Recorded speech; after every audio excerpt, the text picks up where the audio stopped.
ঢুলু ঢুলু মেজাজটা কেমন হবে, গলায় একটু ঢালো বুঝবে তবে।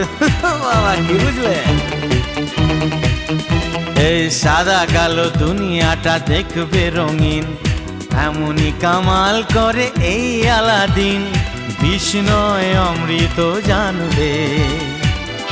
এই ধাক্কা দিও না, পড়ে যাবে। এই আজ আমি মাল ছাড়া কারণ নয়, এইটুকু কে কি নেশা হয়।